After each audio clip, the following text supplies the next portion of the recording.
Pintina, when you have a bed, Jama, a conqueror, I got on the Acopesi Cabafia, Persefia,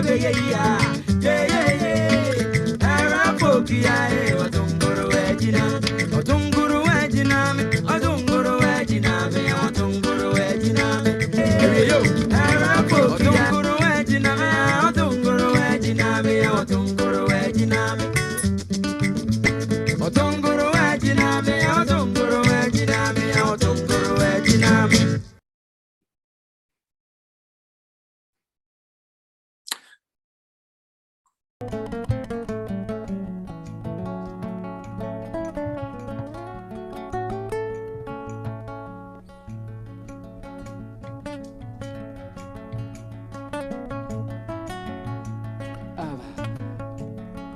Nsadwase.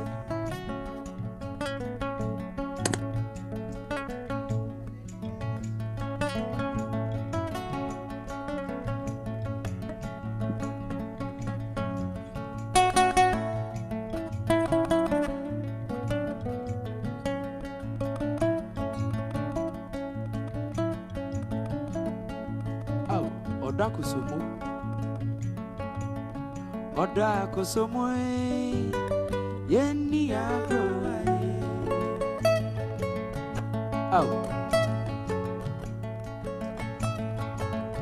Oda kusumo yeni agro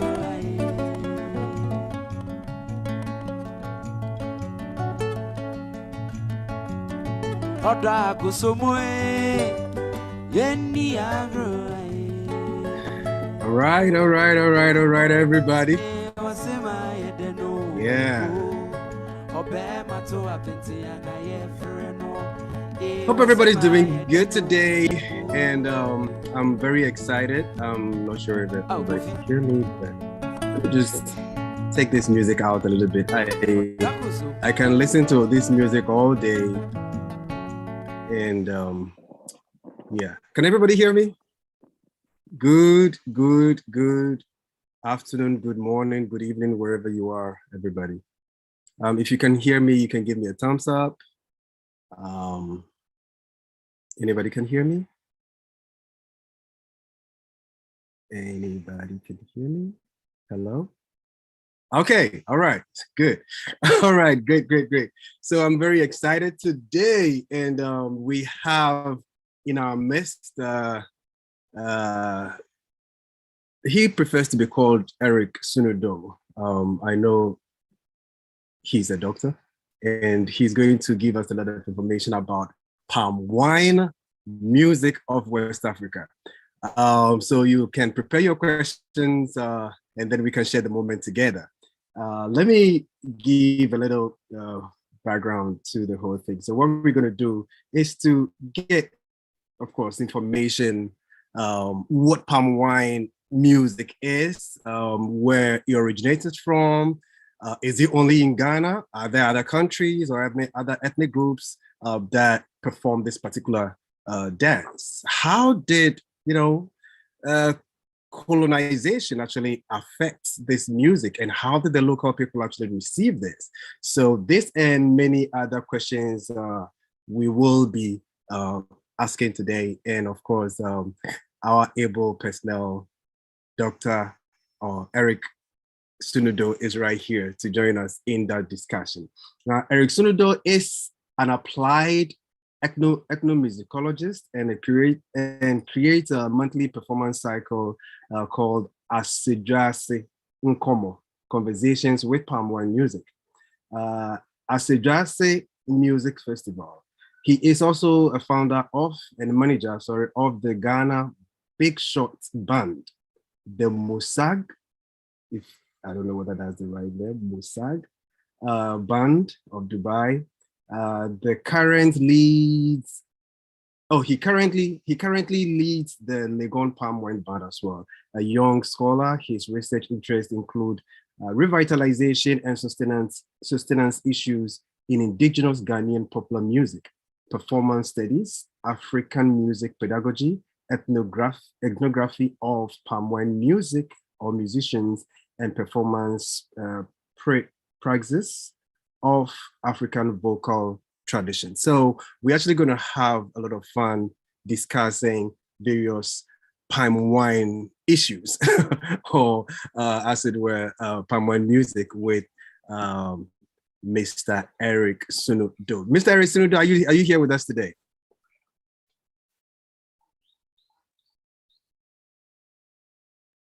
Mr. Eric.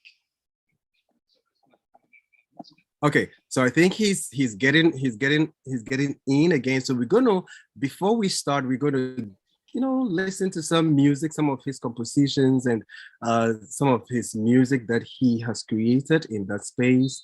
Very fantastic music.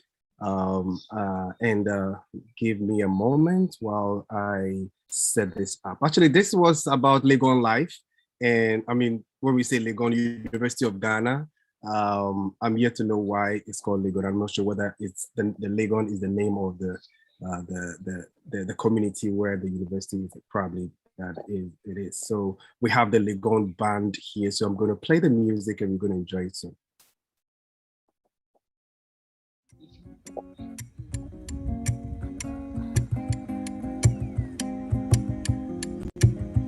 Good day, everyone. Once again, we are back. And we are the Legon Palmwine Band. As you can see, we are in front of the Baum Library, University of Ghana, Legon. And we say Adisia, the Japanese who said it, but we've tried and we've tested it. And we know, say, Adisia, Adisia, Adisia,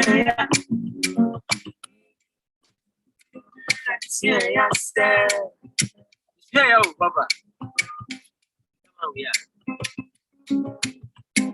Adisia,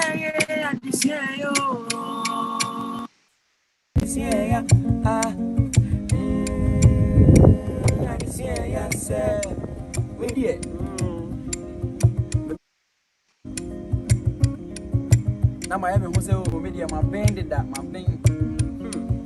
Now so shy now we say ye can am Adisia, hey bia. Wabomodia collectors. Ye can 7:30, 190 every baby hour. Say Legon Hall. 190 the code QB. Wakusia D and so her and Sumrasu. Even do so now what here. So hey, say more example.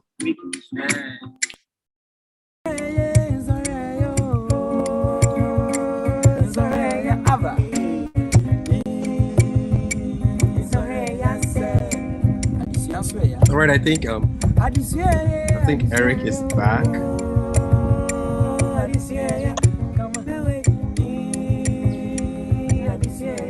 Hello, Mr. Eric. Are you here?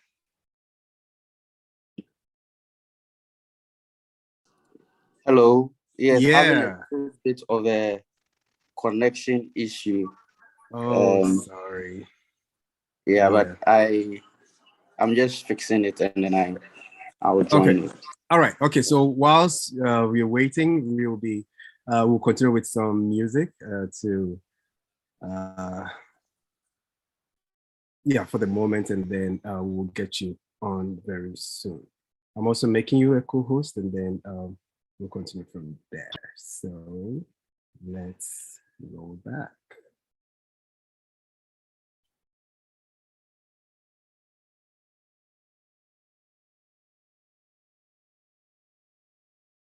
All right, welcome guys once again to Pits.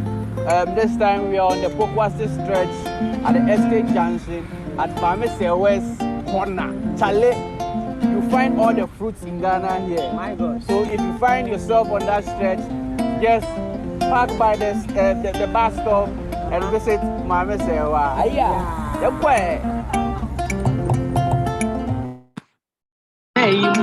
Sorry,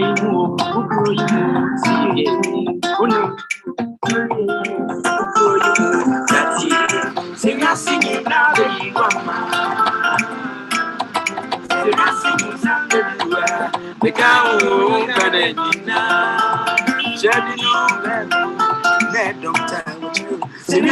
now, the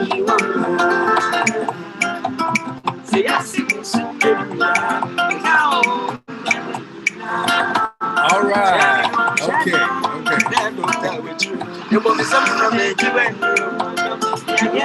Okay, all right. Okay, we can keep listening to the music over and over and we will never get tired. I really love high life music and of course Palmwine music as well. So how are you doing, Mr. Eric? How are you doing today? I'm very well. Just when we were about to start the whole thing, the internet decided to have play fun with me. Oh my God. So I've had to connect from my phone. But I'm well. I'm good. It's a rainy Sunday late afternoon, but I'm well. Yeah. Yeah, I know that when it's raining too, you know, the internet can sound a little bit funny. Anyway, so today I actually brought my Ntama coming to celebrate, you know, Palmwine music. I don't have a guitar though, but I know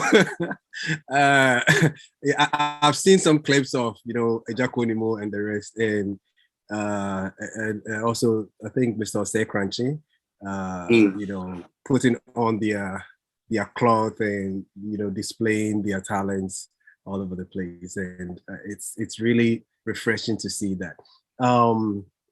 So let's go straight away into it. So when we say palm wine music, why palm wine? Why the word palm wine in the first place? Thank you very much, and good evening to everybody. Sorry for these technological problems I'm having, but I'm happy to be here. I'm happy there's an alternative that I have to work with. Palm wine music. I think the notion or the idea of palm wine music is something foreign. Why palm wine music was the same question I asked when I first entered the field. And the answer was, what is palm wine music? So for them, it was not palm wine music, but later on we will get into the politics of the name. But then when we talk of what palm wine, or what we have come to term as palm wine music is, it is loosely it's loosely a spontaneous recreational musical activity that took place in spaces we call the Palm Wine Center.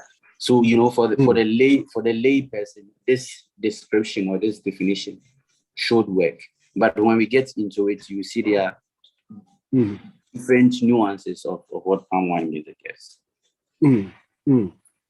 Anyway, so are we going to be serving some palm wine right here, right now? Do you have any palm wine ready for it? I haven't tasted palm wine in a while. Oh, all right. So, all right. So give us some of the I know when you were speaking, you said you alluded to the fact that the name is foreign and it's not local.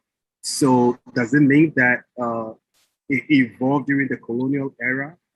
Was it a Western influence, or what is it? So, well, okay. So let me start with a quote I love. I love saying whenever I'm talking about palm wine music, and it's by Konimo when I was having a conversation with him about palm wine music. So, and I'm quoting him. He says, in the part of the country where he grew up, it was what he called palm wine music that ruled the day. But then this palm wine music, he said, was called Nsadwase. And he says, when people waited for the Obetweni is a palm wine tapper to bring his pot, they would often gather in some of the quiet areas in towns and villages. The popular melting point under this, place was a big shade of tree branches where people who sat here were not pretentious, and the men who had come with their guitar had to speak their language. The songs were about life through the eyes of the common man, because the common man was the regular at these joints. And palm wine music, he says, was born with authenticity to it, which neither the guitarist nor the audience could change. And this is Konimo I'm quoting. So there's been two schools of thought when it comes to palm wine music. There is a thought of where the music originated linked directly to the coast. So along the West African coastal line, when that point of meeting between the Europeans and then the indigenous Africans, people link the emergence of palm wine, or scholars link the emergence of palm wine to that point. And then there is that other school of thought that I got to realize whilst I was doing my research, that speaks to palm wine that was already a part of our recreational musical activity, usually at the context of drinking, what we call palm wine, or in Senfufu. So the kind of music making that happened there, this school of thought believes is what is palm wine.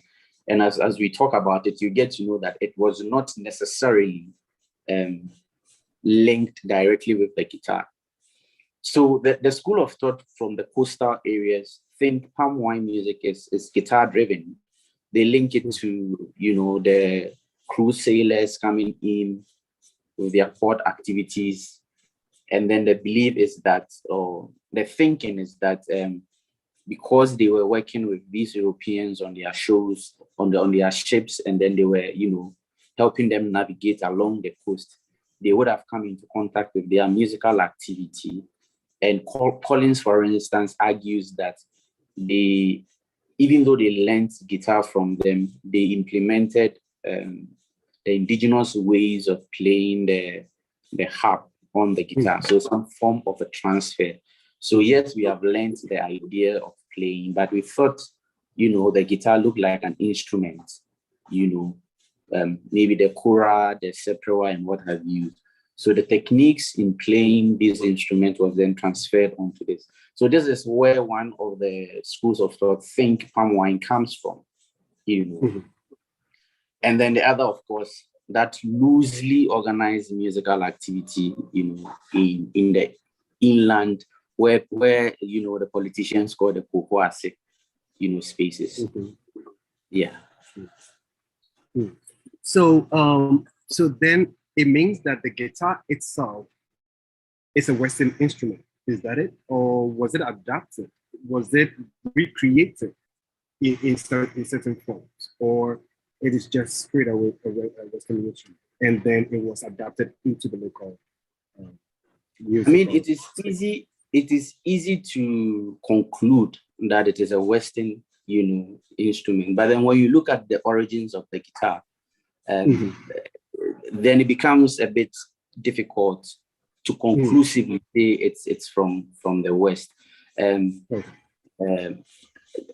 I have a fair idea, of where it is, but because my focus was not necessarily on the guitar and its origins. But for instance, Andrew Kai traces it to a Mediterranean area, where the Egypt, Spain, that area. But of course, it has developed over the time to what it is. And the contention here is not what Nsadwase Nkɔmɔ palm wine music is, or whether it is linked directly to the guitar, but then what kind of music does it say? It's likened to the idea of the discourse on what high life music is. And yesterday I was listening to a program on radio where the guy was linking high life to all different forms of it. He mentions three broad, the three broad forms Collins talks about. But I think it's the same thing. And I think it's an issue where our musical activities has been constructed socially. So instead of looking at the music and trying to look at what the music is telling us, we look at the context of how the music emerged, and then we define the kind of musical activities that took place. So basically, that is the kind of, socio-cultural dynamics palm wine music finds itself. I know I'm saying there's a problem with palm wine, but then, I keep using palm wine. But I think for us all to understand what we are talking about, Yeah. All right. Great. So what are some of the pioneers of high life music, and what were their influence in societal build-up, or in the art space, of course, in Africa, West Africa, and specifically? I think we should look at it from the point of what I'm saying the palm wine music is, and probably how it has evolved into what we have come to know as palm wine. And so one thing, I mean, the first thing you should think about is that communal nature of palm wine. And it links to the idea of communal music making, community, and all those things. And within those contexts, it is difficult to pinpoint a specific pioneer. So that answers that part of the question. But of course, as the music developed, so we say, in the late 1920s, early 1930s, where there came an industry for that kind of music making. Of course, there were some people who were commercially exploiting it. Key is a Kumasi trio band of whom Kwame Asari or Jacob Sam is noted to have led this kind of music making.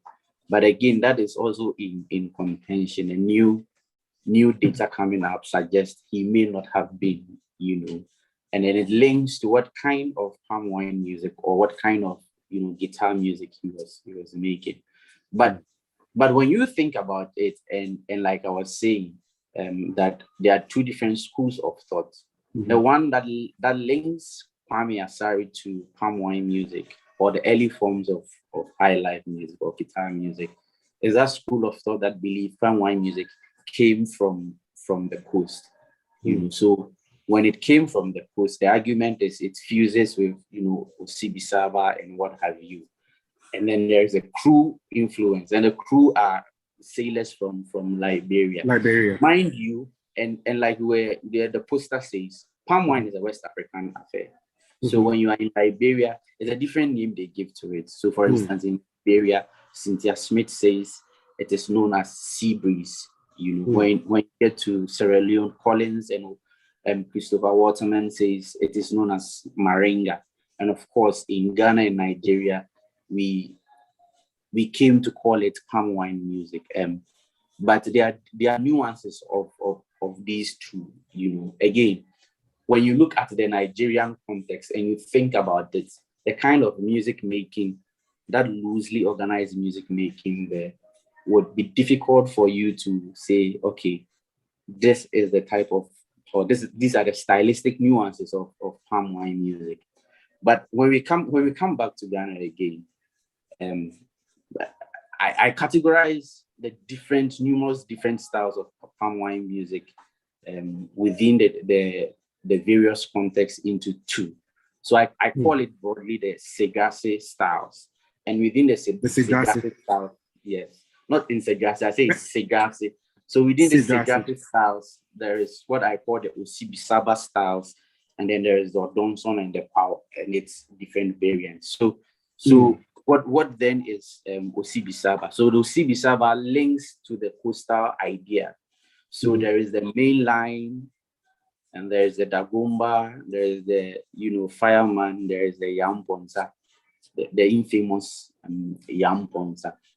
These characterize what were largely found along the coastal lines. For instance, Dagomba is according to Collins, he argues that Dagomba is a kind of music that came from the crew sailors, and the title Dagomba has no linkage to the Dagombas of Ghana.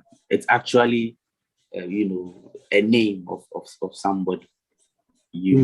But then within the hinterlands or the cocoa areas, growing areas, you find the Odonson and its various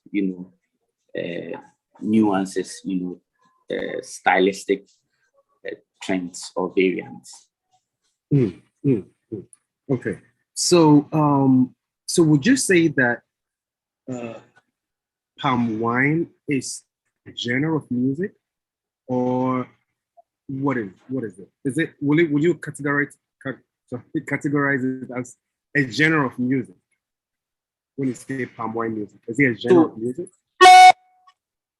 So I have come to learn that there's only one aspect of what broadly palm wine music is that we talk about or we know, and that is the guitar aspect of it. And you can argue that from that angle, then it's a genre. It's the basis on which guitar band high life or that idea of high life music may have emerged. So yes, we can argue from that context.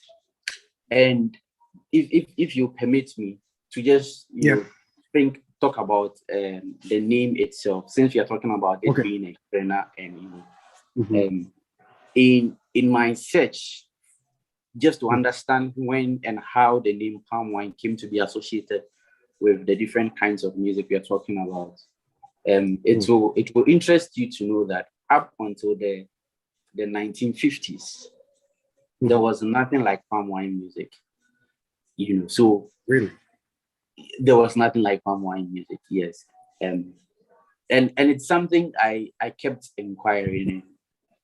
Interestingly, I spoke to all these scholars who have written on palm wine music, and it appears to be something that really escaped them. Also, you couldn't fault them because they were interested in the the broader sphere of popular culture and popular music making in Africa.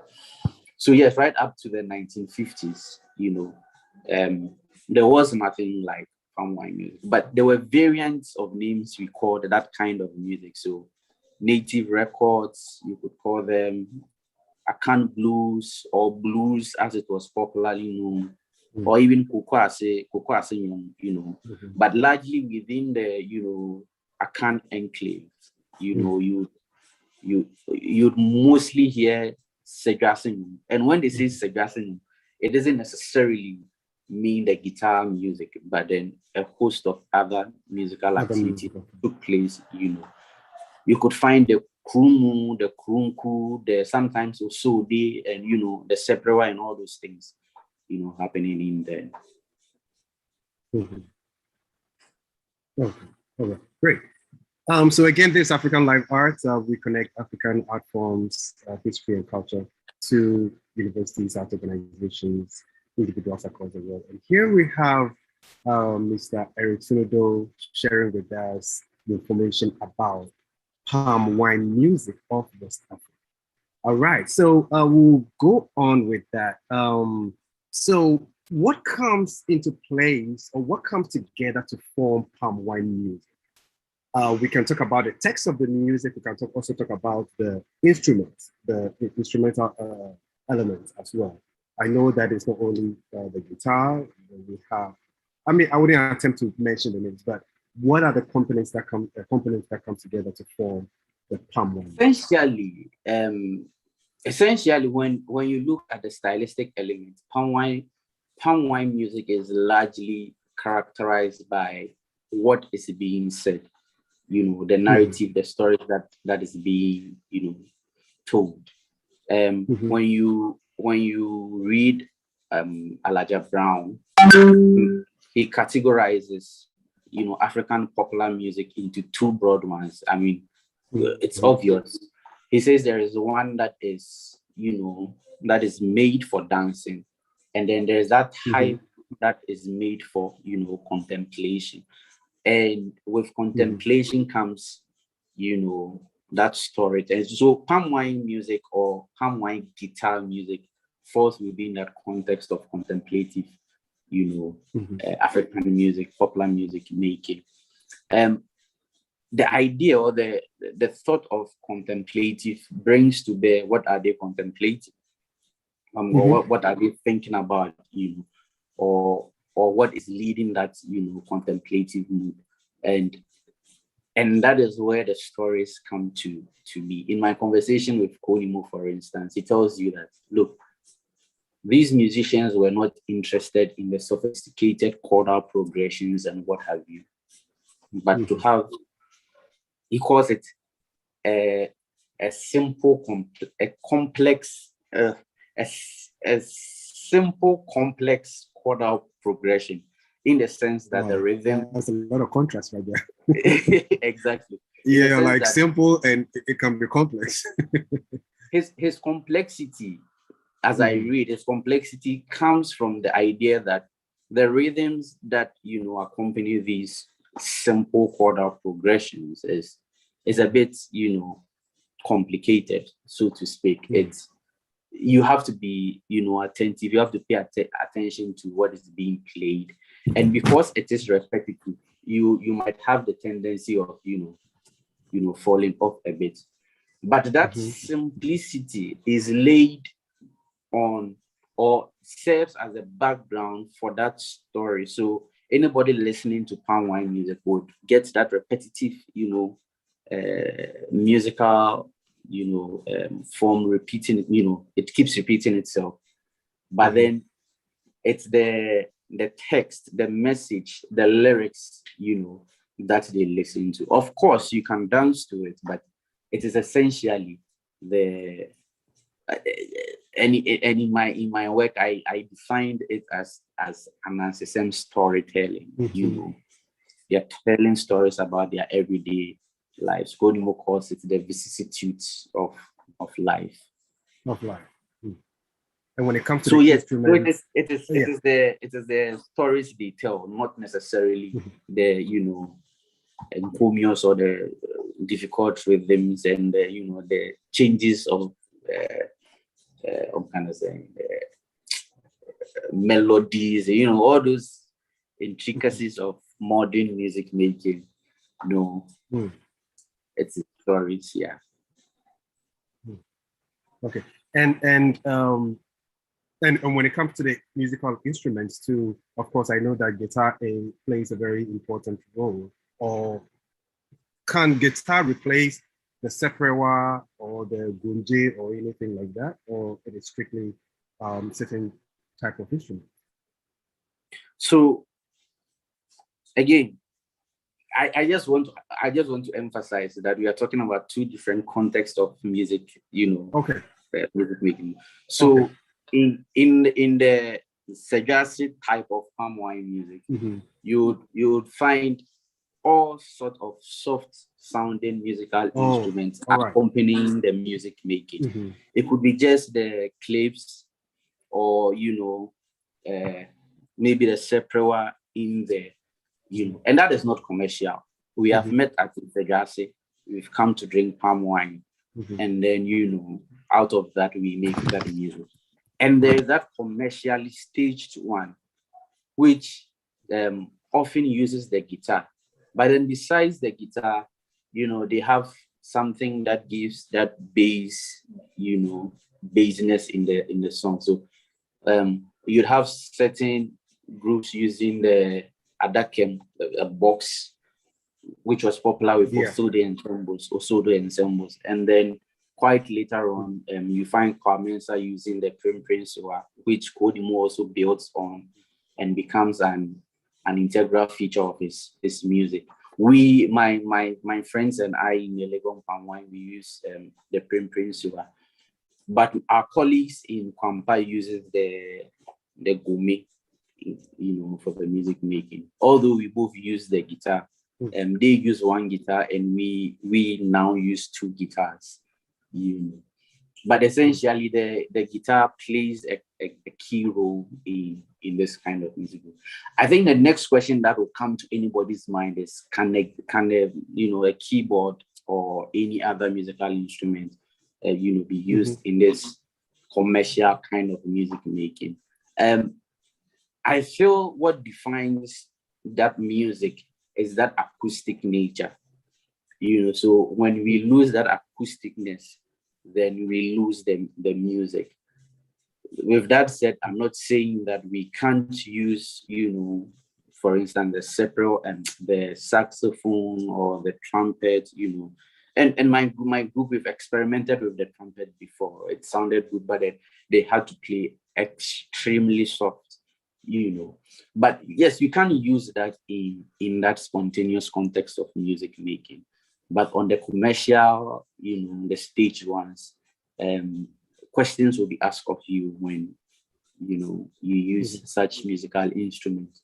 I mean, it opens room for we, the researchers, to begin then to think about, why that is the case, and, try to understand from that angle. But it is still difficult to, broadly understand what palm wine music is within the West African context because of its variant nuances. So would you say that it's a traditional music? When somebody So says what is that what is a traditional music? Okay, so I'm saying traditional music in the context of it's evolving from a particular perhaps ethnic group not owned by anybody but a particular a group of people. And with this, would we say that the music itself is what can be categorized as the traditional music, or the holistic form, as in the music, the song, rather? Will the song be the traditional music, or a combination of everything, the performance itself? So that is where I'm coming. So recently, I've been joining Professor Abubedo's class, and we've been thinking about the notion of tradition. And the key text we were reading was Professor Jechi's, tradition and modernity. And he defines tradition, and I'm building on that context. Oh, yeah. He defines tradition within, an interesting, idea. So in his thinking, tradition should be, a certain cultural value that would have existed, or that would have surpassed 3 successive generations. So for a musical act, for instance, to move between 3 generations, that could, be thought of as a tradition. And then the question that also came to mind was, so what constitutes a generation? And my reading suggests 30 years. So let's say for 90 years, that music or that whatever could be a tradition. So now, when we bring it within the context of what traditional music is, the music from a tradition, it is easy to agree based on the G's concepts that, yes, palm wine music in its variant forms is traditional music. I wanted to understand your traditional music because there are so many thoughts of what traditional music is. Yeah. All right. So then, putting it in the context of what traditional music is. Will I be right to say that the musical form has evolved with time? And if it is so, how has that affected the originality of the music as of now? I feel you seem to want to think about tradition as static, something that is there. But then when you listen carefully to my description and the analysis I'm making of the cheese concept, you get to know that for something to move between 3 successive generations, there would have been changes. It's what he calls the cultural values, and whether these values are relevant to each generation. So let's say, for instance, our generation, we see Afrobeats as we call it now as trending, and then in the next 30 years, people come and they are like, maybe Afrobeat really is not relevant to us now. Would we say that is that traditional?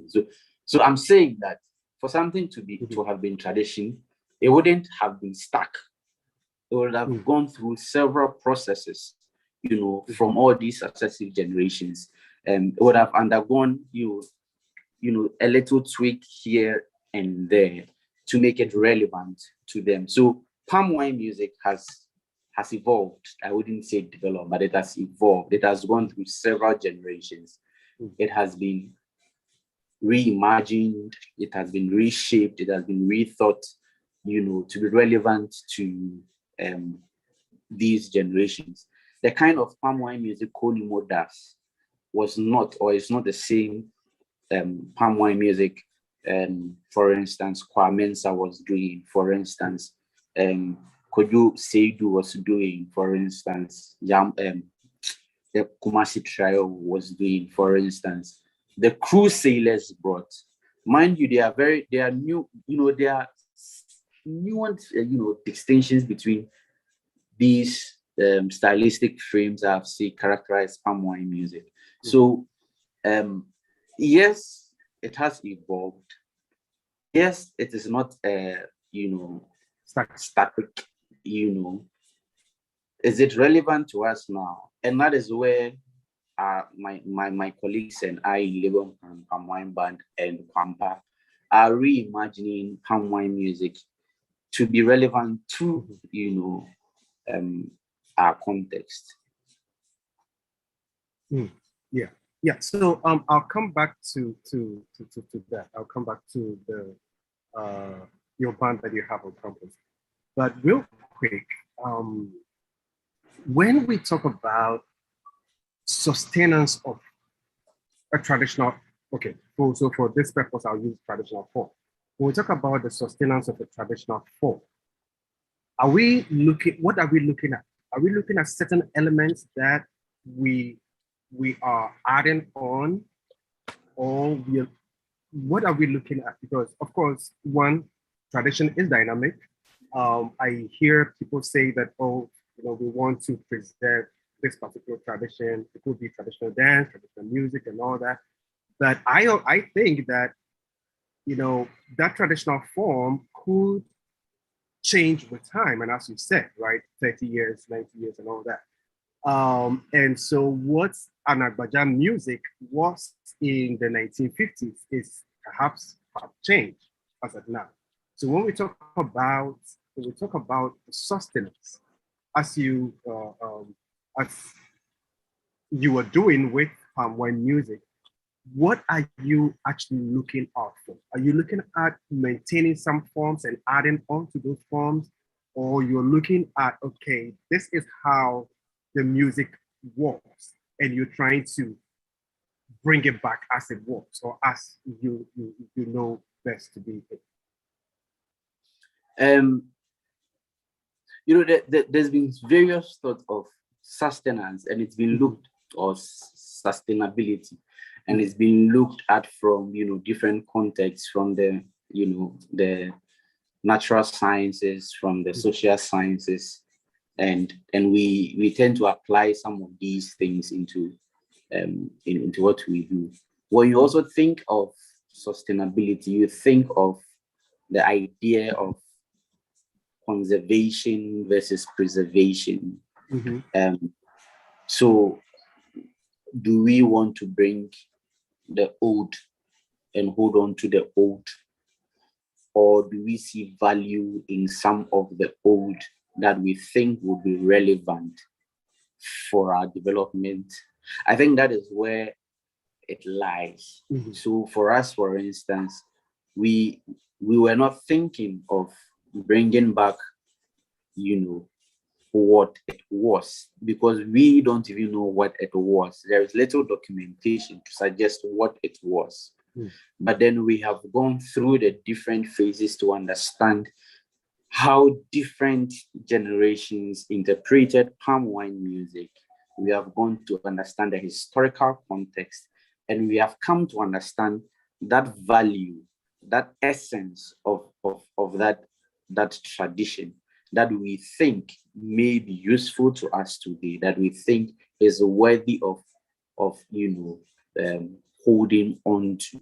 So it is not essentially adding on or taking away. And when we go back to what we were talking about, that natural flow of a musical activity or a music life, suggests that there would have been some form of change, some form of transformation, within it. So as we have met the music today, there would have been some form of transformation. What we may do to it, even how we talk today, influences the way we interpret or understand the music. So it is not necessarily that we say we are going to take an art. If you say you are going to take an art, it suggests that there is this thing lying there that you need the performing art, as I see, is not, a museum piece that is kept somewhere and then when you want it, you go. There is this relationship, even with these museum pieces, that speaks to, how we can express them, our understanding and our upbringing and what have you, leads that notion of expression, that interpretation that makes it relevant to us today. So I wouldn't say that we in revitalization and sustenance go in to take and then to add. That would mean that we are redefining what it is, but to preserve, or not to preserve, but to think of how we can, hold on to those values that are embedded in what was already there and then make it relevant to us today. Okay. All right. So again, this African Live Arts, we connect African art forms, history, and tourism to organizations across the world. Today, we have in one of our weekly presentations, we have Mr. Eric Sunu Doe with us today to discuss palmwine music, and it's been interesting. So now let's come to Legon Palmwine music. What influenced the establishment of Legon Palmwine music? So LPB came as an experiment. I have been studying palm wine guitar for as long as I can remember, since 2001. And then when I got to the university, I still did it. But there was something about how it was expressed that always drew me to the music. So in 2014, together with my colleagues, we decided to experiment with the idea. And then it occurred that the only living, exponent of it were Ralph Kakari and Konimo. And these guys were in their, elderly age, or they were, octogenarians and, going into retirement and work.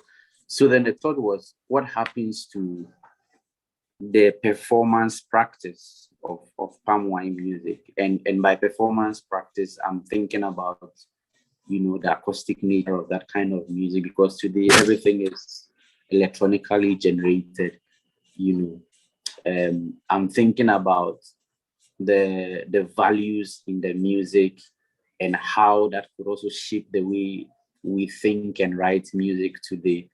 I'm talking about the compositional praxis. So that led us into researching, and it even led me into, this revitalization PhD project I engaged in. So, it started as an experiment, and then we related to it so much so that we even coined a term for it soon. We called ourselves the soldiers of high life music, but then, it was more of students of high life music. So it started as an experiment. Influenced by my thinking, we got it started. And how are students receiving this? I wouldn't say new form, because of course, some of our students may not even, may not hear, or may not be used to, maybe that's the right word, may not be used to these kind of music, or the palm wine music, because of the current trends like the hip hop, did I say hip hop? The Afro pop, the high life, and all that. So how are students receiving this music? Okay, so I can speak to how my colleagues received it, and then I think it fits into how I was thinking, or my philosophies about teaching ensembles and what have you. I thought that if I brought the students on board, it would be difficult for us to make progress, So I had to do the research and implement it. When I say implement it on them, I had to force them to like it. And I knew it was something they force them to like it. Force them to like it. Appreciate it. Yes, and today they even attest to the fact that if it wasn't for that approach that I used, many of their colleagues wouldn't be, wouldn't find themselves where they find themselves now. So it was more of forcing them to in the beginning, and then allowing them to grow in it, and then making them think about different possibilities that we can realize performances and different contexts where we can, And then I became that go-to person when the idea is not working. I became the vim, the pushing guy. It is possible. Let's go and try it. That kind of thing. So that is how they accepted it. That is how a lot of the students then in 2015 accepted it. Of course, now when you say Palmwine, the first thing that comes to mind is Kwamba. Because of that, and as I will tell you that he drew inspiration from then we used to hold Nkwankwa, so launch our performances. He drew when you say Nkwankwa, how would you bring it into English? You see, so then now we have to go into account. So Nkwankwa is a young man, if I'm not mistaken. Youth, yes. So Nkwankwa is youth, and these guys within the account. I didn't know that. Areas. Oh, you didn't know that within the account. I didn't know areas, that. They were, I've heard that term areas. But there were the women, there were the men, there were the youth, and these, they seem to have formed that association. So Nkwankwa referred to the youth within the community. In the olden days, they would have a chief in Nkwankwa who would represent them, at the chief's palace. So they would always hold their meetings under trees. So that is where the Nkwankwanias, and being young and energetic as they were, they would be akin, they would be known with certain, lifestyles and ways of making music and what have you. So that is where we were drawing the Nkwankwanias from. So in Nkwankwa, how would you go in Niase? Then into English. Into English. Some of the people here might not speak Chi. So Nkwankwa is I mean what you said.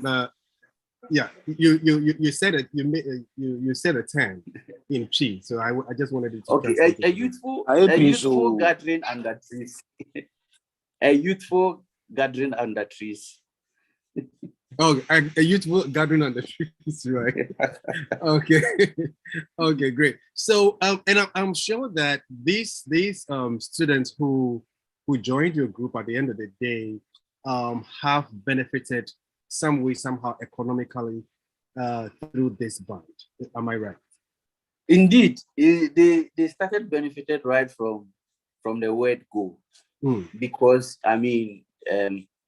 There were several performances in a week. We would go to 3-4 different performances in a week, and all these performances were paid gigs.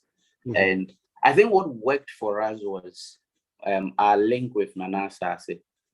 So I think I was passing by the dance hall one day, and I heard him rehearsing with Professor Sunu Doe.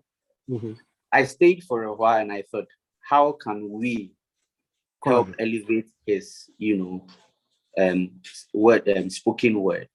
So I spoke to him and I told him, look, I want us to back you in your performances, not for anything, So that is how it began, and our collaborations seem to have, generated some sort of income, and then kept the guys with. So whilst they were in school, they were still making money, and they have, developed to what they are today.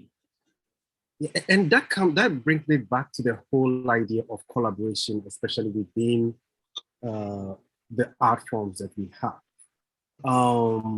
I mean, that could be another topic for another day, because I know that sometime back we also discussed about, we did some discussion about this. I don't want to take too much time. So my last question will be, in the attempts to, it might be off, but whichever way you think, you might want to answer, that's okay. In the attempt to form a united front,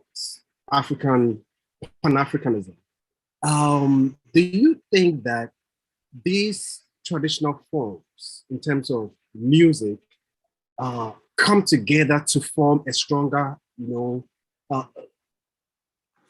a stronger identity of us as Africans? Or what do you think? How do you think that these musical forms, these, I would say, term old traditions, influence the idea of Pan-Africanism and all? I mean, just so that I get you straight, you are speaking to the idea of a coming together of these musical, traditions, that probably would push the idea of an African music culture, what have you. And I'm thinking, why can't we celebrate the individual musical styles or the individual musical traditions? Why can't we give them all these, all the necessary support, so that it doesn't become one monotonous kind of music making? There should be space for palm wine. There should be space for Atiabeko ensemble. There should be space for separate. There should be space for attendant. There should be space for, all these musical cultures. And it's one thing I enjoyed most when I was in Durban. So you would find Omakriana. It's a bow instrument. You would find their maskandi going on. You would also find jazz going on. You'd find pop going on. You'd find opera going on. That sort of ubuntu, happening. Can't we celebrate each of these musical traditions for what they are? And can't we develop from that point of view? I think that should be what we should be looking at, instead of thinking of coming together, within that space. That in itself is also another frame of coming together. Everybody having something to do at one point in time. All right, great. All right, so we'll start picking questions that are, or comments that have come. I will go back. Okay, so I think Dr. Sarah Dogbaji says, are there different genres of palm wine music? I wouldn't call them different genres, but then I would call them different forms or styles of palm wine music. So, so the main line in itself is one. Dagomba in itself is another. And when we say Dagomba, you could think of songs like Brunya. Yeah, bro, dada, Brunya. You could think of songs like Wabino, Wana, those songs.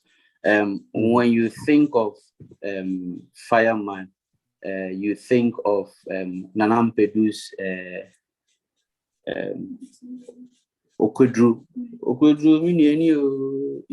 a lot of Nanampedu songs use the Fireman. And then of course with Yamponza, the Ari. When you think of Odonson, you think of Kodimu, you think of Yare. And when you think of Kwamensa, you think of all the songs that that came out of Sichi High Life. You think of Kwao is just a variant of Odonson. So there are different forms of palm wine music. I wouldn't necessarily call them genres, although they could be genres in their own. Okay, all right, great. Faisal said, so in your opinion, are you safeguarding palm wine music?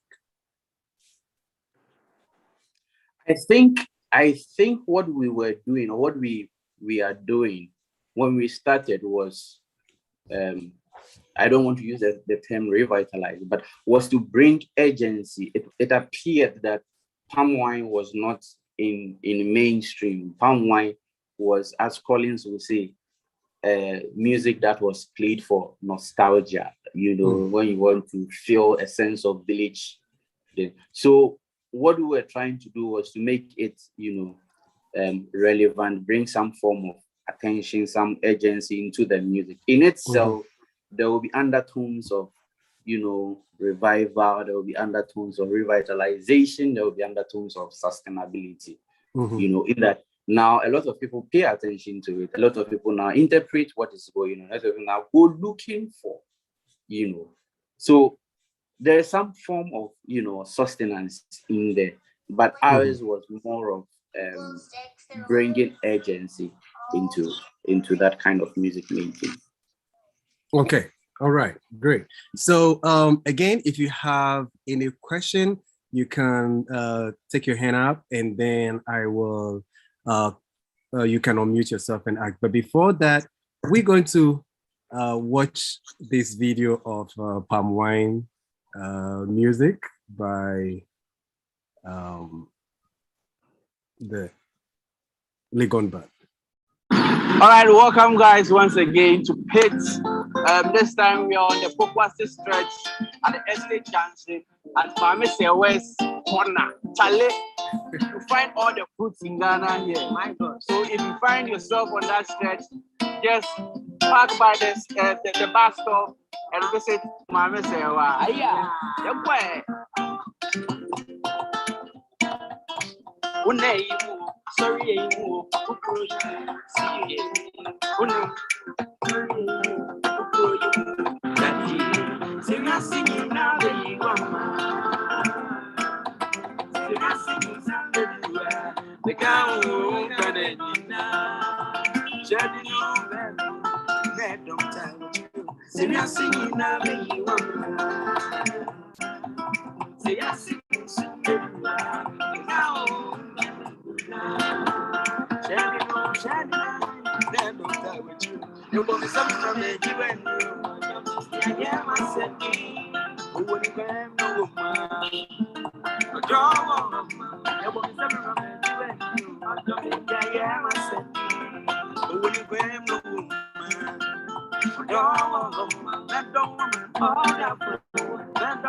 Sorry, So we'll just get a little bit of this.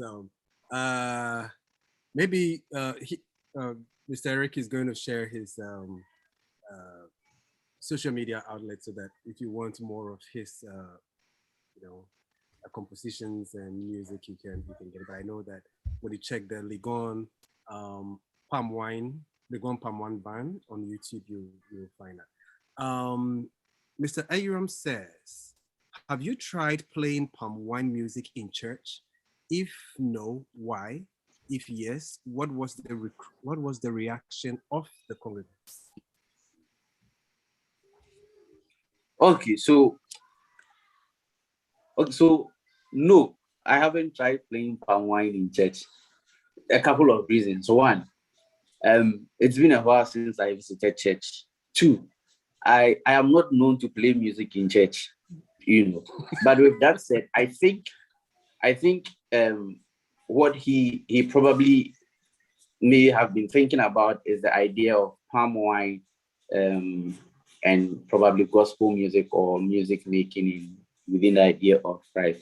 We have explored that idea in a recent performance in Kumasi, for instance. We looked at the gathering and we thought, why not start with gospel music. So what we did, or what we often do is, for instance, in the video you played, that is, Lumba's song. And what we did was to break it down and then bring it within the vein or the frame of, palm wine music. I think we're playing in between Odonson and Kwao, but it's not, the song is not known to have been played within that. So that is what we do. So we break it down, we break these gospel musics down, and then we strip it off its, beats and what have you, and then we play. So we played an hour of gospel music non-stop, and we were surprised at the reception. With that said, I know Kwampa started off from the church. So palm wine music has had, that experiment in church, and it was well received. Although there were a few, backlashes and what have you, it was well received. So with this particular performance that you did on the roadside, what actually influenced it? Were you trying to announce your presence to passerbys? Were you experimenting? Were you advertising the woman's products, commodities, or what specifically influenced this particular performance? So we call those spontaneous, pop-up performances, we call them pits, and it's just palm wine in the shop. The idea was to find ways, when I came back, COVID was still, strongly here. And I was thinking, how can we still make performances and exploit the social media and share, not only sharing with, the community, but also advertising wherever we found ourselves. And then we thought of, moving from place to place occasionally, spontaneously, talking to owners, and if they buy into it, we do a performance in front of their shop and then highlight or advertise their products as much as we also advertise ourselves. So it's one of those kinds of ways of keeping ourselves active and getting more fan base, people to support us. Okay, great. Mr. Terry Bright, so who says, I like the background, typically African. Oh, I'm not sure whether it's the background of the background. I think he's talking to the music. Oh, the music. Okay. Why was Dr. Eric dodging the Pan-Africanist music amalgamation question? The video, even without the proper traditional attire, suggests a Pan-African approach. I don't quite get the question, but I don't think I was dodging it. I was speaking to how I felt about that idea of bringing everything in this space. We seem to have that notion of we need to come together. But the question is, coming together to do what? Instead of thinking ways of making everybody feel welcome, making everybody have a piece of whatever we are doing, we are thinking of, and that was what I was speaking to. I was speaking to that diversity, that celebrating our diversity in that kind of, unison. So I didn't dodge it. Yeah, I mean, okay, I don't know whether that's where Uncle Terry would pick it from, but I was thinking that, yes, you alluded to the fact that you had to collaborate with Nsadwase on his projects, right? And so are there other forms, perhaps, that you could collaborate with, like some people dance and high life, performing high life dance in your shows, or choreographing something, or what do you call it? Theater for development, where students might go to various villages and talk about various things or address various issues, and then have that synchronized performance with them. So that is where I would take it from. I don't know whether that is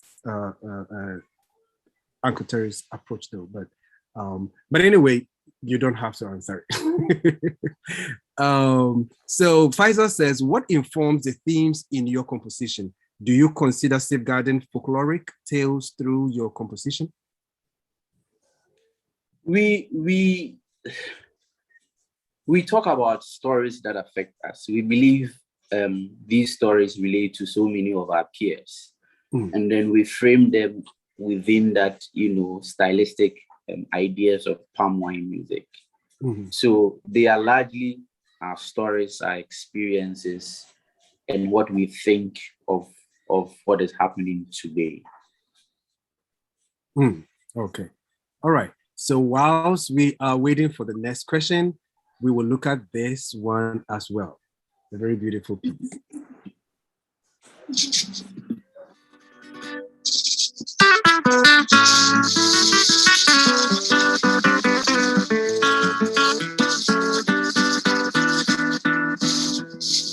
Hey, Asio, Unia. Hey, Walanga join what Fedi. Ah, Neton Crompune Ginam. Ah, any young way.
Okay, so definitely you can still go to the Legon Palmwine Band YouTube page. You can like it and you can share. You can subscribe and listen to more cool palm wine music.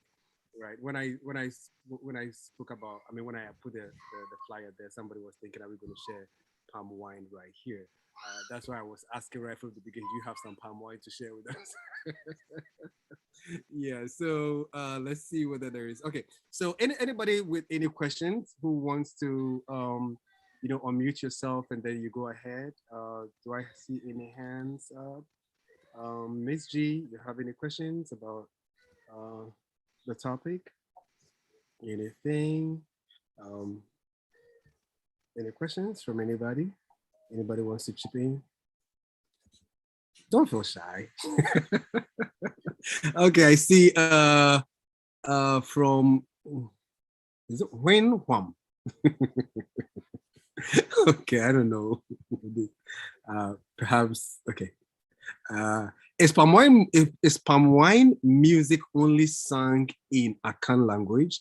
Also, what are your creative process and recruitment strategies? And lastly, how do you fund the group? So maybe we can go from the first question, which is the language. Is it only in Akan? And then, the creative process. So I think this was brought by Mustafa.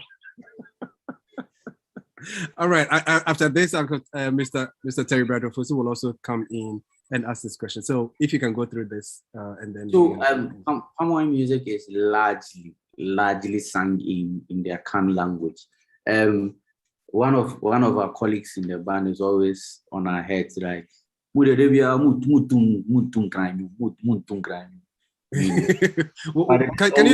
you say that in Chief? Sorry, in English. We don't play Ghana music. That is essentially what he's saying. So he's saying we are always playing, Akan music, but largely palm wine music has been an Akan, kind of music. Although there are some, a few written in other languages. When we think of it, though, we could also think of the Ghana folk music type that emerged in the late 70s. The Wolomo as another way of expressing palm wine music. So to that extent, then we can conclude that, I mean, palm wine music is also in Ghana. Because when you read Copland's paper on high life music, he seems to allude to the fact that that kind of music is just, palm wine music clothed in Ganwulo, attire. So in that space, we can say palm wine can also be sung in, in Ghana. That does not also suggest that we can't sing palm wine in other languages. It is our creative process and recruitment strategies. Currently, we are not recruiting. We haven't recruited. We have been the same, person since 2014, and we are still keeping going. Let me tell you a story about how Kwampa came to be. So when I was going for further studies, Mr. Asa, the leader of Kwampa, was like, he would want to join me. And then I started giving him the idea of why not, spreading palm wine music instead of keeping it in LP with a lower palm wine. So that led to how Kwampa came to be. So if there should be a certain recruitment strategy, then it should be in the form of how do we raise many other groups such as us and Kwampa. How do we fund the group? So it's largely based on the gigs we play. We have been privileged enough to be playing some gigs, and we keep a fair amount of that, and that is how we used to manage the group. Okay. I think before that I mixed the question earlier, but I'll go to Uncle Terry, and then I'll come to the question over here. So Uncle Terry, please, can you unmute yourself and then ask your question? All right. Hello, everybody. Can you hear me? Yeah, we can hear you. Okay, great. Eric, congratulations on your such a calm disposition and a presentation that is so insightful and very, very nice, so to speak. I wanted to ask for clarifications. I think I was driving along, so I couldn't get that. The question on whether you would place palm wine music or the Nsadwase music and the traditional dance performance, traditional music performance. I didn't hear your response. I heard the 3 generations argument and then kind of fizzled out. So if you can clarify that, and then also what you would consider as neo folk music or neo traditional music, where you place what you're doing with your boys, your fantastic boys. Thank you. I didn't get the first question very well, but I think okay, the first question was about the question of whether you would consider Nsadwase music or traditional palm wine music as traditional musical performance. Where you your answer to that, I didn't get it well because I was driving through town, so I didn't get that push. And then also, once you've answered that, then what would you consider your music, new traditional, or what you consider as new traditional or neo folk? What you consider as those types of music? I think largely I spoke to the idea of tradition and the context within new tradition. And I concluded by saying that when we look at it from that angle, then indeed what we are doing is traditional music, in the sense that it would have, successfully moved from, different kinds of generation. And then I also highlighted the fact that within such generation, the tradition does not move hook, line, and sinker. There would be certain variants and, and generational interpretations to it, but then the value of it remains. So I think it's the value of palm wine music that is what we have come to build on. Like I was saying, that we are not necessarily doing palm wine music that was done, in the yesteryears, but then looking at how we, reinterpret it to be relevant to us. With the question of new traditional music and what it is, I think Collins and I think Kubik, Gerhard Kubik, think of it within that gap between what is, indigenous music. When they think of indigenous music, they think of it within the lens of cultural or ethnic, and then what is popular music within the notion of what Karim Beba, talks about. And then that gap between, that fusion, I don't want to be directly doing indigenous music, but I want to have a fusion of, I think that is where we fall. Okay, all right.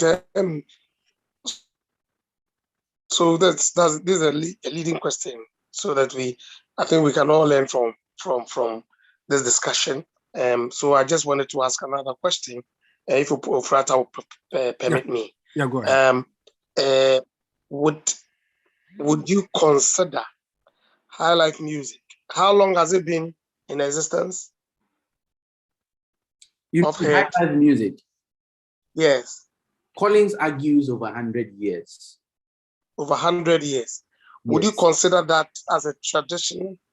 Because I am relating, when you say tradition, I'm relating it to traditional music. And so would you consider that as a traditional music? And having at the background knowledge that highlife and bobobo were created in the 1960s. Yet we term them as traditional music, but we don't actually term highlife as traditional music, even though it has been 100 years from what you're saying. So what is creating that? If you can touch on it. If you have not thought about it, that's fine. But if you have, then if you can touch on it, because I'm very interested in that. I think the issue here is what traditional music is. Within the context of tradition, then we can have that discourse. But I see what you seem to refer to as traditional music as indigenous music.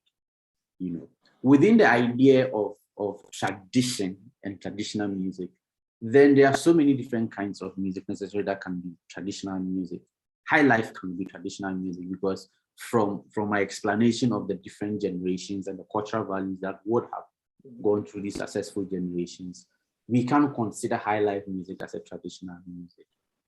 I think in one of our discussions, I pointed out my problem with what we term as highlife music. And like you were saying, there is this idea of a certain kind of highlife music that emerged from the 50s going, the 80s, that kind of highlife music. How different is that, or is it different, or could it be different from the kind of highlife music that Jacob Sam was doing?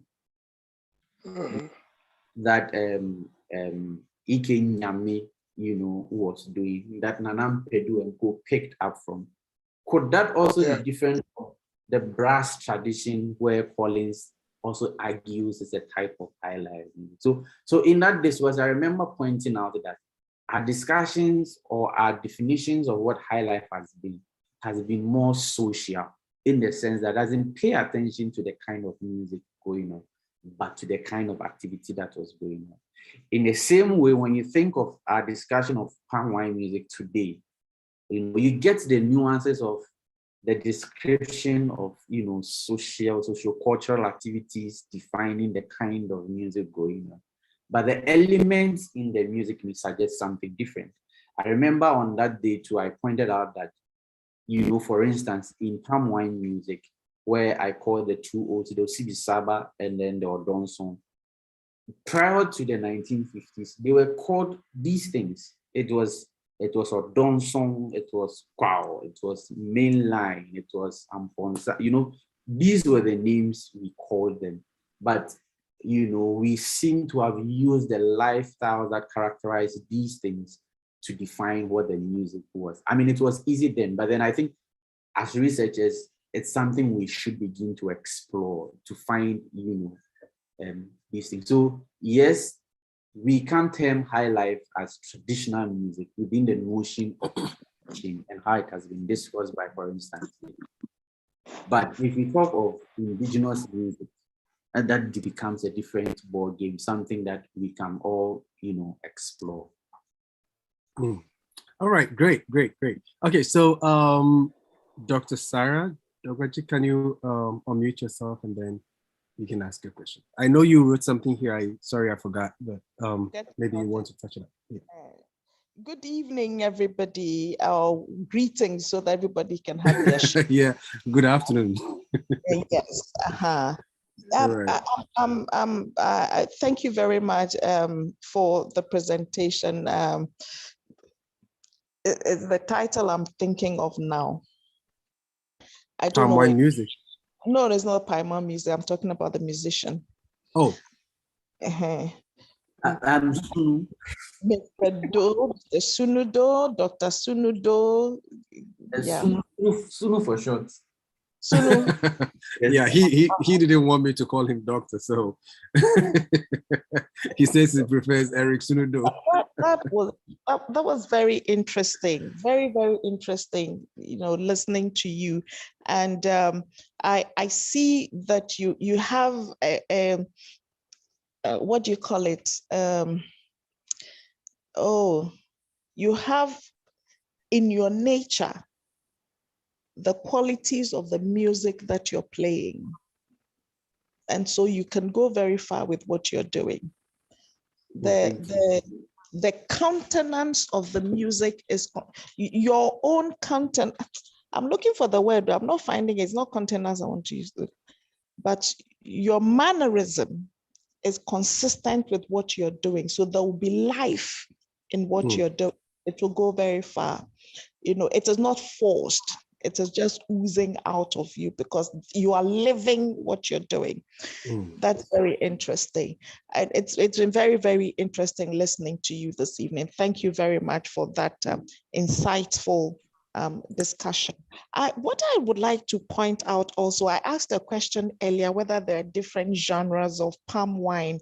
I was looking at palm wine as a concept, not necessarily as a genre, because in various cultures, there's that Nsadwase Nkɔmɔ. It happens in other cultures. I'm sure the terms have been explained earlier, so I don't have to go into it. Is that correct? Nsadwase Nkɔmɔ. Yes, it's very clear. Okay. Yes. So because, yes, I also do things in folk. And whenever I go around, I see this kind of concept of people, music made under that circumstance of people relaxing and philosophizing as they take a sip. And from culture to culture, the music genre is different. I found one in the vocal reading in the agreement. It is called and it's I can't even begin to sing it. I see that what you're doing is particularly characteristic of Akan culture, because the music, I'm not literate too, I'm just showing off. The music structure is consistent with the Akan language, because the language comes with its own melody. And so that melody, the melodies that you create around your performances would accommodate very easily Akan language, but you can't put Ebe in that melody. It will not fit, because the Ebe melody is different. And then you may want to create a different rhythm to accompany the Ebe language when it comes with its own rhythm. And in the same way, the other cultures, like the Ebe rhythm is going to be very likely similar to the Northern Ghanaian rhythms. There's something I found like that, very similar. And you talked about the Ghan. Yes, when the Ghan sit down to drink and philosophize, they make music. But the music that they make, because of the language, that they make the music in language specific situations. So the rhythms of that music would not fit into what you're playing. This is why I asked the question whether there are different genres of now I appreciate the genre you're referring to. Yes. Indeed, the concept is all over, if it's all over Africa, if I could say. Yes. But then it has the regional variants in West Africa, for instance, what came referred to as the palm wine music. Yes. But then the palm wine music in Ghana was largely associated with the Akan speaking areas. Exactly.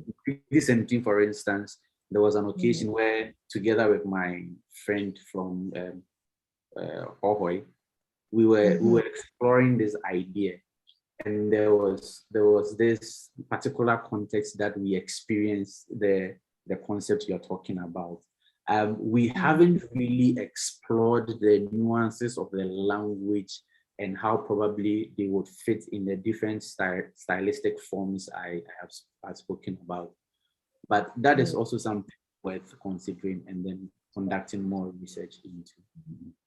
I think that will be a major development, from where you are at, if you're able to accommodate other language structures and fit it into the structure.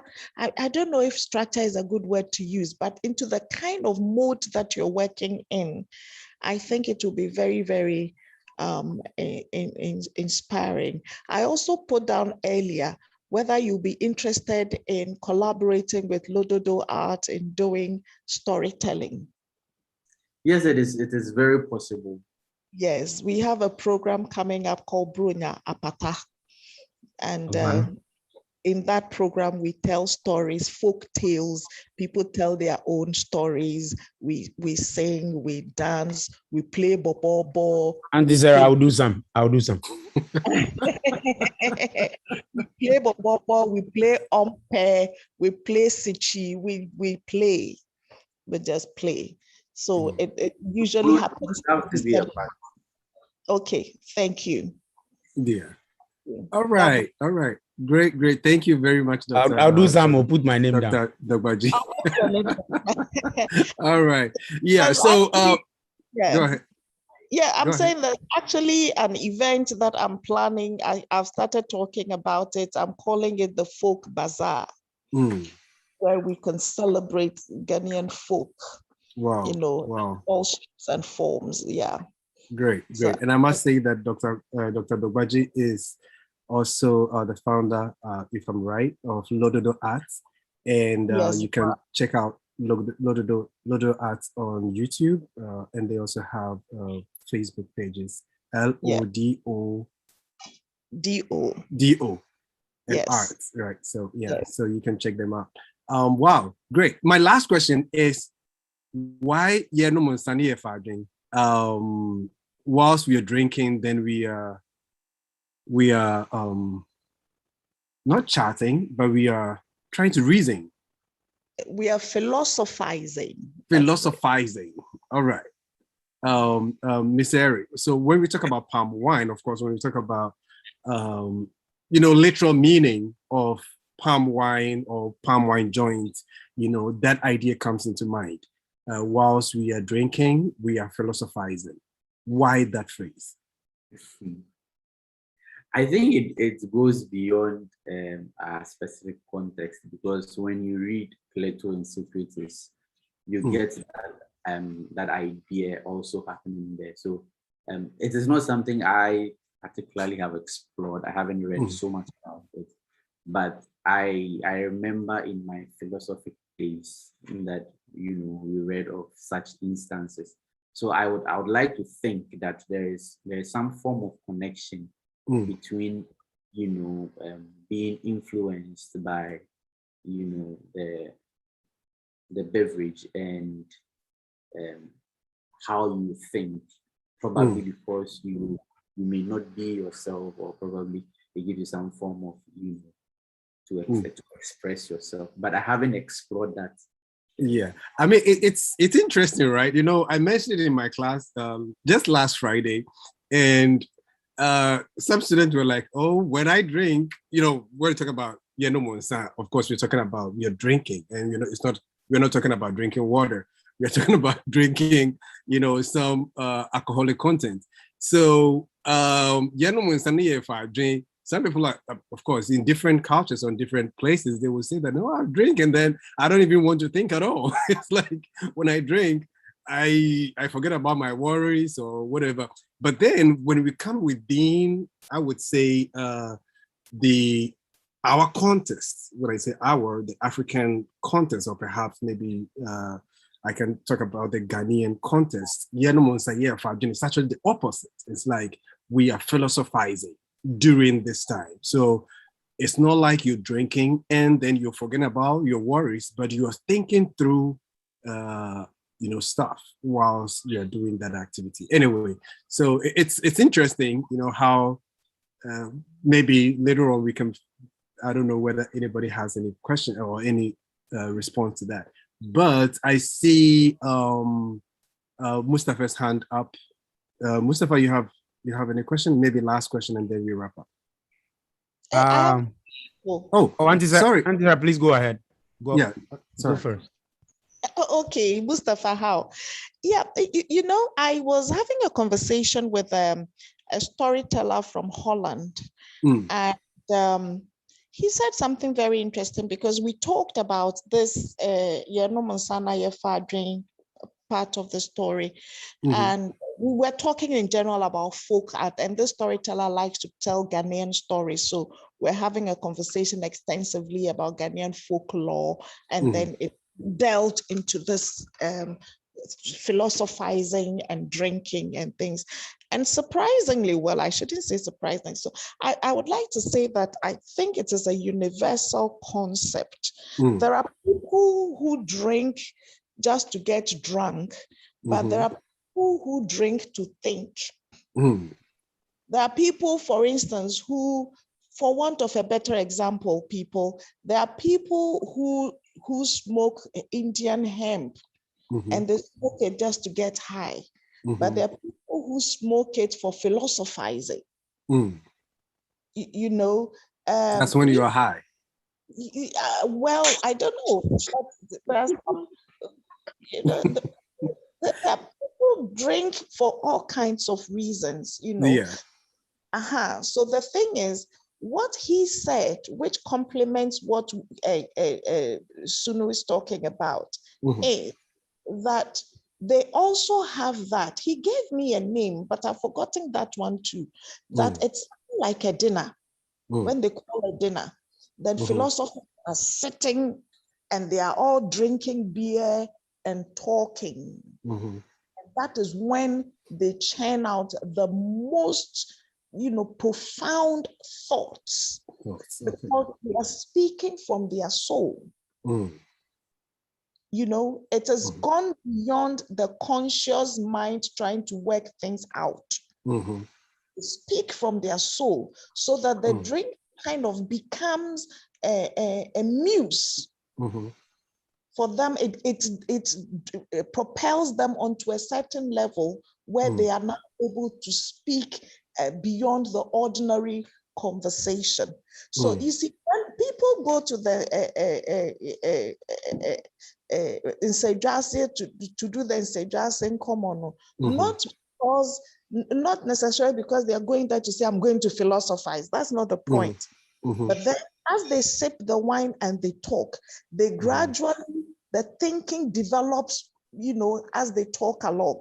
And sip the wine, they begin to digest their day-to-day life events and activities, aspirations, challenges, fears, all the things that they're experiencing. They begin to think through it. Do you see? They're not in a hurry to go anywhere. They are not jumping. After a hard day's work. No, yes, they are just relaxing and unwinding. As they unwind, they think critically about what they are going through. And sometimes they even humor the difficult situations just so that they can solve it. So this is why it is a very important practice. And it happens in all cultures. When you go to Ghana, you see the men gathered under trees and they are drinking pito and all that. All that is part of it. It's not because they are lazing about, but this is when they are looking into the life through the lenses of critical thought. Manuel. All right. Thank you very much. Okay, so Mustafa, you have the last question, and then we wrap up. I was going to add something quickly to. Dr. Sarah's submission. Just an addition. Okay, so if you go back to the genesis of it, who are palm wine tappers? Who are palm wine tappers? They are the men. And who are they? They are farmers. Now, all these men who used to farm, they go to the farm in the morning and they come back by 5 towards 6 o'clock, almost throughout the whole day. So when they have tapped palm wine and they are in the farm during their break time, that is when they come together, sit and have a sip. And then they will go through their thoughts, just like Dr. Sarah submitted. So it is at those times that you will get them, trying to think through their activities over the week and all that, share ideas as to all the problems that they have and all that. Okay. Now, with the concept that within the African society, a drunk is known as somebody who is useless. I think based on that, they have to come up with this idea or African philosophy that, just drinking is not to propel you into drunkenness, but there are certain times too where you come together to drink and then think through your daily activities, and that started from the farm, where farmers will gather under a tree, break time, take some palm wine, themselves take some palm wine, and then they think through all their problems and what have you. So I just to add to Dr. Sarah's. It is being replicated on campus. Gatherings at Loggia, the gatherings at Legon Gardens, the gatherings at the Commonwealth Place, the hub, something. It is not for nothing. It is not for nothing. They go and sit there and they are involved in serious, intellectual discussions and arguments and things like that. It is not just to, get drunk and do ho and get out. All right. Thank you very much. Dr. Sarah, I concur. I was a senior most VMate officer when I was a student. And so, so when we meet and they bring people get alcohol. And, that's when we plan for all the things that the VC is coming up with and how we are going to counter. how you're going to attack Sabah. How we are going to counter the VC that doesn't go in our favor. How we are going to break all the barriers so we will get access to the voter hall. Everything that is in voter hall, how we will get access to. So yes, it is. All right. So you have So your question. Yeah, I didn't. Eric, did you, Dr. Doe, Dr. Sunu Doe, did you answer my question on how you fund the group? How is it funded? Yeah, he said. Okay, he can go ahead, but he said I don't remember him. Yeah, he said it was the gig that they got. Oh, gigs. Oh, okay. So, it was like, so if you don't get gigs, does that mean that it is the end of the group?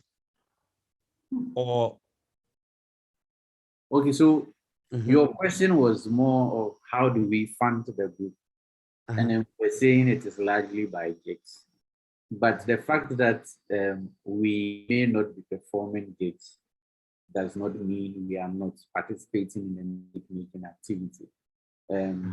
For instance, if we are not directly engaged in a paid or a commercial performance, you'd find us finding, ways of, having such performances as the ones we played on here. We also, prior to the COVID, we used to have this monthly, get together on campus. We call the Nsadwase Nkɔmɔ. That we host, and then it's just like the music making, not within a formal context. And then we also host an annual festival, sort of. It's just that it's only 3 or so years. Then the next one is coming up on 19th at the Zen Garden. So we are actively engaged in the music making, but then making money is when we are asked to do commercial performances and whatever. Yeah, because I know every group actually, one of the greatest, the fuel that drives the group will be the money, the funds. And I also want to ask something. When we talked about tradition and stuff like that, and I could tell you can chime in, Faisal, if any of you have any thoughts. We know Fume dance is fairly new. It's fairly new form, traditional dance form by the Ghan people, right? And we agree that Fume is a traditional dance by the Ghan people.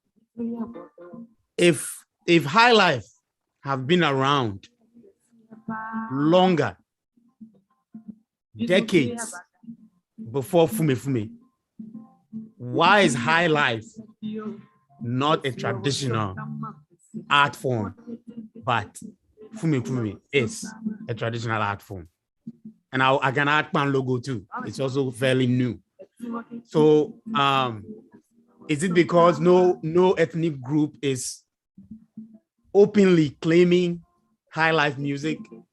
And I'm not saying that High Life music should be a tradition. It doesn't have to be a traditional dance. It is Ghanaian and end of story.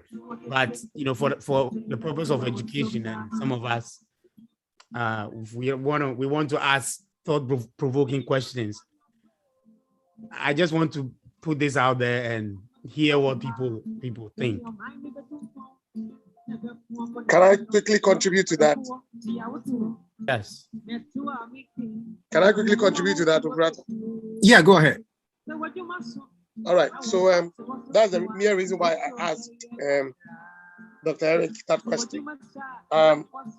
So I treated that aspect, a bit of that in my thesis, and it was part of my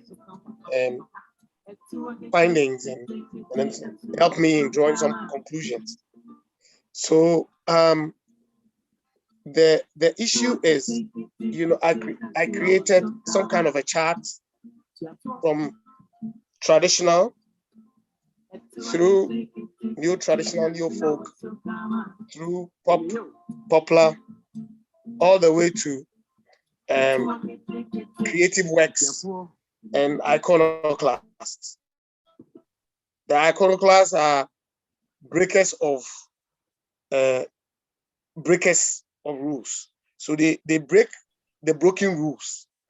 They are the iconoclasts, the last bit. Yeah. Mm-hmm. So I created that chart. And I argued that any creation over time that has dominant traditional or typical cultural instruments, movements, language, and all that shifts towards tradition. It shifts towards the traditional practice. Those that have adapted foreign instruments, language, what have you, shift towards the extreme end, towards the iconoclast, pop iconoclast, creative work, and all that. Okay, so for highlight, because the music, the creation of the music has dominant foreign instruments in its creation, it moves towards pop music, which is difficult for us to accept as traditional. But for Panogo, Bobobo, and Fume Fume, that has dominant traditional instruments, music, language, and all that, you see that it quickly shifted towards the traditional end of the chart, and that helped me to draw some conclusions in my thesis as to whether they will accept it or not. Me, I just drew it. And that's, I hope that explains some of So if one genre has a foreign component in its practice, then yes, it shifts. It shifts in the chart towards what? Towards the pop, towards the creative group, towards the iconoclast, those who break the rules. Okay, but if it has a lot of indigenous, then it shifts towards the traditional end of the chart. Because when Eric was answering the traditional and when he talked about whether or not Palmwine music is traditional, and he talked about how it's been around for over a century, over if not century. So I'm just thinking that Fume Fume was just arranged by Mustafa Teteade few decades ago. Exactly. Right. Exactly. So, yeah. So I asked him the same question. Yeah. Mm-hmm. So my argument that I didn't have the chance to continue to follow up after his answer was that it is not only about the time frame. The time contributes to it being traditional or not, but the instruments, the movement practices, and all that are involved in the dance or in the music has a lot to play in whether the thing will become traditional or it will become pop or foreign. I hope that helps. Anyway, it's just. Yeah, I think we can investigate further. I think. Oh, Eric, what do you think? And like I was saying, I think our discussion should be premised on what tradition is. So I came from that philosophical angle where, in fact, Jechi has done so much, particularly when it comes to African, traditions and modernity. He even speaks to the idea of an invented tradition,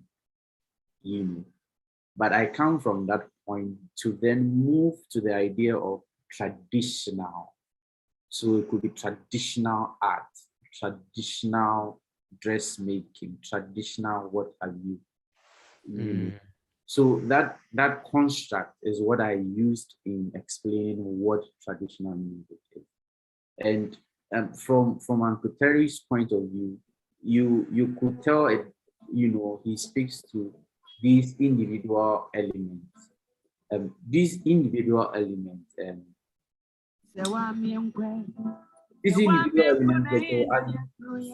constitute cultural value. So in cultural value, we say that the people who are participating in this kind of activity hold dear that generation. So when it successfully moves from people, it becomes an action. That's that argument of traditional high life can become. Okay, Ufarata, the music is interrupting there. Oh, sorry. Yeah. And Sunu, before you go, I noticed that when you sing, I've been following I know his music really well, and I know the ending technique, and I hear it in your when they play, when he's about to end the song, he will repeat the chorus 4, 5, 6, sometimes 8 times, and then the last but one, he will tell his people, sometimes he look at, sometimes he doesn't look at them. He will say it to the mic, that and then why did you adopt that? No, it is not Jacko Nimo doing it. That is what the practice is. When you see people drinking, that is the thing. That's what they talk about. That's what they talk about. So he's not adapting it from Konimo, but Konimo took it from the natural practice. Yes. Because they are philosophizing. So they are talking about the end.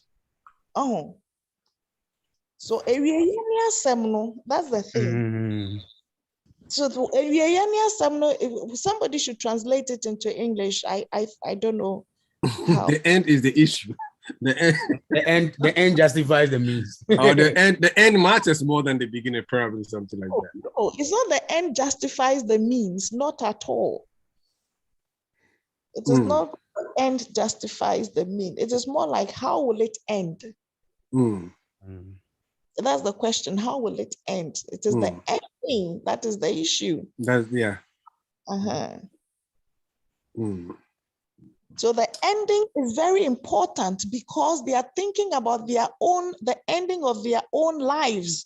Are they going to cross over to be ancestors, or they are going to cross over to be useless ghosts, or what? I really know. Good. Ufurata should listen. All right. Sarah has extended. Okay. All right. Thank you very much, everybody. We're going to actually end with some more music from the Nsadwase, Legon Palmwine music. Dr. Hago. So I must say that this has been very informative. Okay, before we continue, I must say that this has been very informative. Thank you very much, Dr. Sunu Doe, for accepting to join this presentation and giving us a lot of insight about palmwine music. I think that will further the conversation. And before we go, how do we get connected to Legon Palmwine music? And if somebody wants to link up with you, how is that possible? So we are available on all the digital platforms. We have an album out titled Legon Abrabo, and it encapsulates our experiences as students in Legon, and myself as a teacher. And I think it's something all of us here would relate to.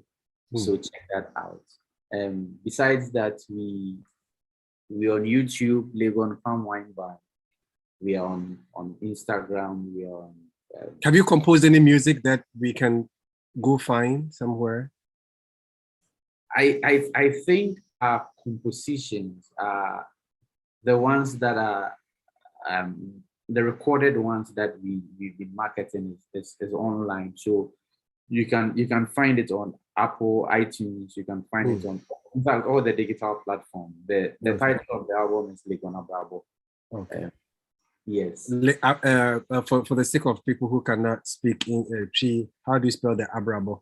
I mean, the Legon is Legeo.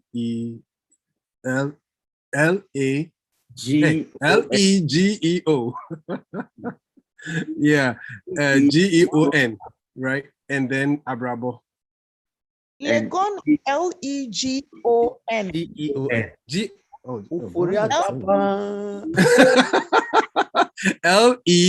Legon, right? What did I say? Okay. Put their Facebook. I put their Facebook page on the chat. Sure. Yeah. And ABRABO. Oh, are you using the O or the O? I think it's O. Oh, okay. All right. So O is C on the C turned upside down, or C turned. I'm not sure how people can get that on the alphabet, but I'm sure when they type in the Legon Abra Palmwine Band. When you type Palmwine Band, yeah, something should come up. Yes. All right. So thank you very much again, Dr. Sunu Doe, for joining us with this conversation. I think it's been very, very informative, and we'll continue the conversation. And anybody who wants to reach out to you, yes, there you have his information. We're also going to post it on our Facebook and YouTube page so that we can link up with him if we are available. So before we go, some more music from the Legon. So thank you very much, everybody, and bye-bye.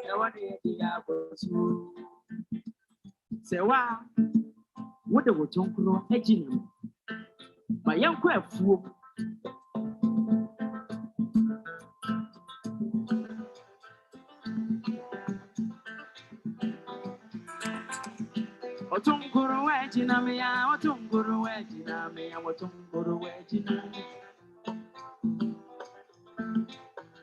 Otunguru wejina meya, otunguru wejina meya, otunguru wejina meya. Mene mo bekwe pinti na mene mo abekwe jama. Akonkra ya kotoni ya kopesi ka beki. Pere se fiye